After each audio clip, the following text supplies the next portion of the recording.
You are tuned in to a Fireside chat with Zany Mystic. Join us now on another exciting metaphysical journey. Relax, tune in, drop out, and take a seat by the fire as we explore new realms and possibilities. This is Magenta Pixie. You can find me at magentapixie.weebly.com. But now, here is Zany Mystic and guest. Enjoy the show. Greetings, everyone, and welcome back to a Fireside Chat with Zany Mystic. I'm your host, Lance White. Tonight, Dr. Carmen Boulter returns for the second of a two-part show. Dr. Boulter is a professor at the University of Calgary in Canada who has just completed her 25th trip to Egypt. Since 1995, Carmen has been leading sacred site journeys to Egypt, the Mediterranean, Peru, and Tibet. She has traveled to 51 countries exploring ancient mysteries. Her new 2-DVD set, The Pyramid Code, is a magnificent revelation and in-depth exploration of the little-known secrets of Egypt in 5 complete programs. Documentary Channel named The Pyramid Code the top documentary of 2010. She is also the author of Angels and Archetypes, a multidimensional map of spirituality and goddess mythology and their contemporary relevance. Both can be found on her site at www.pyramidcode.com. Now, before I bring Carmen out, I was thinking to myself today about Christmas and, presents and all that. And I thought of something that is in line with this time of year. And that is, instead of buying some junk for your friends and your relatives from one of those WM companies that is not providing good merchandise and is not doing good things, instead of buying something that no one really needs, consider purchasing the gift of knowledge. I suggest you get Carmen's award-winning 2-DVD set for yourself, your family, and for your friends. This is a gift that educates, mystifies, entertains, and keeps on giving. You can continue to learn and explore dozens of times through these videos. For those you love, open the gates to a home trip to Egypt and its mysteries. Get Carmen's DVD tonight for the special people in your life. So, with 25 trips to Egypt under her belt, she often got into places that are off limits, and this is the voyage of a lifetime. And now I will bring Carmen out after I thank her for giving her time so graciously to be on the show 2 times. So let's welcome Carmen to the show. Hi, Lance. Hi. How are you? Great, thank you. Good. Wonderful. Well, since the last time you had some incredible, awe-inspiring pictures that you shared with us, did you come up with some more from your trip? Absolutely. I've put up a second set of green apparitions, and I just sent you the link to them. So if people go on pyramidcode.com, they can sign in with their name and email and get access to pictures of the Holy Grail of the Sacred Feminine that we saw last week. But this week we're looking at these green apparitions that were taken on a different night that you tell me what you think they look like, because they're not orbs. They are some kind of apparition of a different nature than the ones from last week. Definitely. I won't say what I think because I don't want to color anybody else's reaction to it, but they are most interesting. There's no question about that. Do you feel that there are current shifts to a new paradigm that are connected to the pyramids and all of the ancient artifacts and temples and sacred sites that are located around the world on ley lines for some kind of reason to generate energy, consciousness, and so on and so forth? Well, certainly when any of the sacred sites were built, they were purposely put on special ley lines or dragon lines, as they're called in China. And there's a reason for this because of water tables underneath, location on the planet, patterns around the grid, and if there's anywhere on the planet that's going to be percolating up a certain kind of energy, it will be the sacred sites. The Great Pyramid still is the largest and is on the biggest part of the landmass of the planet. And it was built to be an energy generator, and it's in tremendous disrepair at the moment with the casing stones off it. But I think that if you're going to see apparitions, or if you're going to feel life-changing energy that's augmented in a more refined nature than ordinary waking reality, I think it's going to be at sacred sites, particularly at dawn and dusk. Yes, I've heard that. Is the reason for that because the energies at that time are able to get through more easily? Absolutely. During the day, I find the Giza Plateau quite flat in its energy. The heat of the sun is there. But I've always found it really special at sunrise and sunset, just because as the energy shifts, there's something about the violet hour, I call it, where you see the violet color in the sky, and it is a place where the doorways are a little bit thinner, if you will. Do you feel that also that there are all kinds of portals and vortexes and openings to other dimensions that might be still in existence at the site? Definitely, and I think that new opportunities are coming. Like, how do you make a dimensional shift? What form is that going to take? And there's been some talk about Vesica Pisces and two intersecting circles where the center becomes a bit of a gateway that we can step through. But what does this mean? What are we stepping into? Mm-hmm. And how do we go from a densified energy to a more refined energy? Vibrational frequencies vibrate faster when they're more refined, denser and slower when they're less refined. And so a lot of things in our everyday world, like electromagnetic frequencies in the house, dirty electricity, that sort of thing, lowers our vibrational frequency. Whereas nature, negative ions of rain, going to sacred sites, meditation, anything that quiets the mind, enhances our refinement. And so all of this leads to higher states of consciousness.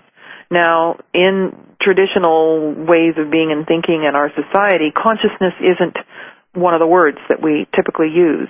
Yet it's the most important thing that the ancient Egyptians certainly were focusing on. And as we increase our energy levels and our ability to have capacity even to deal with these energies, then we can access them. Now, there's things that are happening, and what's predicted is that we will have more refined senses. And so we'll be able to smell something, when we're looking at a picture, or hear a picture, see music, that sort of thing. And so there is an evolution going on in the senses that will that is allowing us to look into other dimensions. I just thought of something that in that refined dimension, that it may even be possible that we would be at the pyramids and see them as fresh as they were the first day they were built. Well, that's certainly a vision that I've had, and in the Pyramid Code, I spent a great amount of money making 3D animations to put the river back where it was, to put the casing stones back on the I love that part. To see the reflection in the water.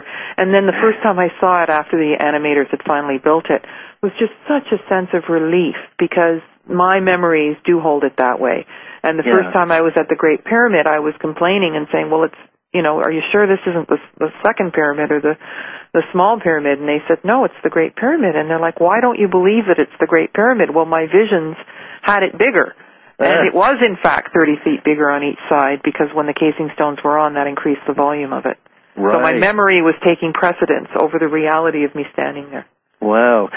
So many people that I know have past memories of being in the priesthood in the Egyptian times. And that's something I thought maybe we could talk about for a little bit, to find out where it began with the building of the pyramids. I've always thought that they must be extraterrestrial by design. And then there was a period of time when the divine feminine ruled for, I think, 1,000 years or more. And do you know what the chronology was? Can you follow that from the writings on the walls? Well, certainly, again, in past life memory, everything was matriarchal, and it's long more than 1,000 years. pretty much everything demanded a balance. And after our last show, I received 2 emails from people saying, well, how do you know that the matriarchy can't go wrong and that women leading men and dominating? But matriarchy, as I always insist, is not the opposite of patriarchy, which denigrates the feminine, cuts it off, takes it out of the Bible, and if you can't see it, it's not there. It's completely out of balance, which is why we're in such trouble now. But matriarchy insists on a balance, leaving more for the children, honoring nature, and honoring the masculine in balance with the feminine. And so everything else has been matriarchal, and I think that the period of the Mayan calendar from 3113 BC to 2012 AD is the patriarchal period, which is why it's so important that we signify that it's over and it ends. And the thing is it's still stuck in the collective, and so many people will perceive it that way, and there's going to be the last kicks of the patriarchy.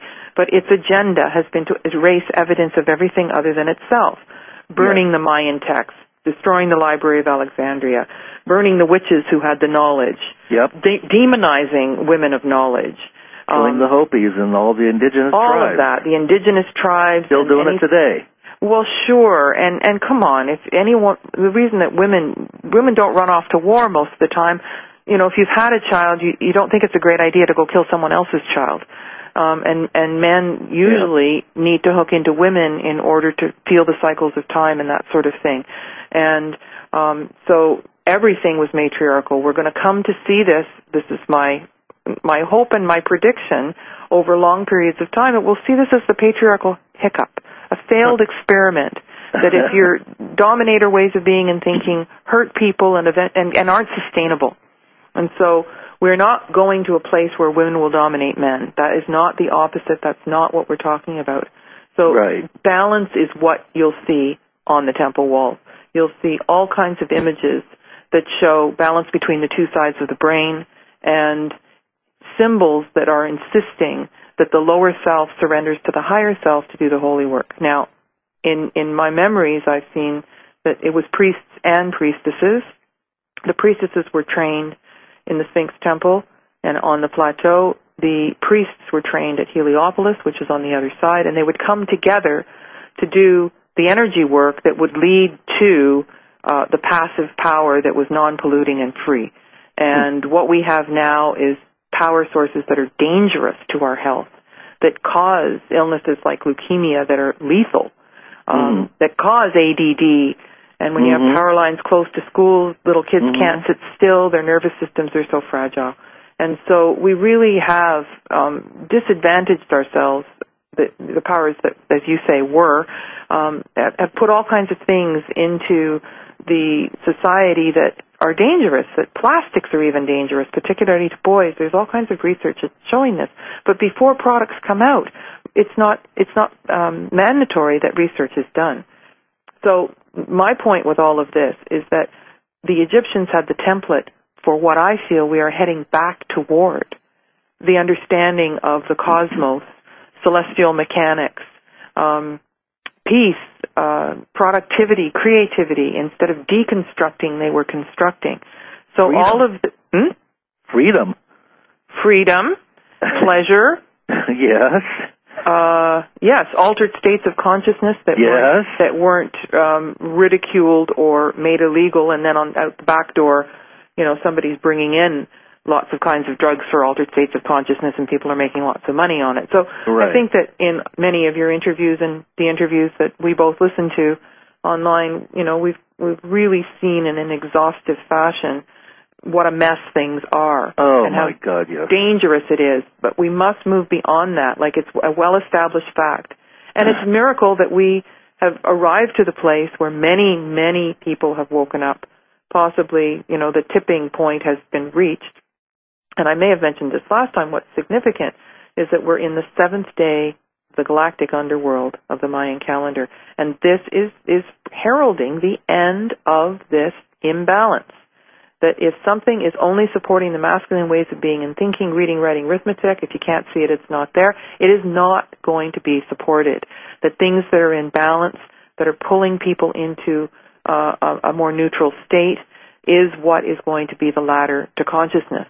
And so we need to focus on that and become co-creative, I say have the lions at the gate in our thinking, that we think about the positive. What we talk about, we think about. What we think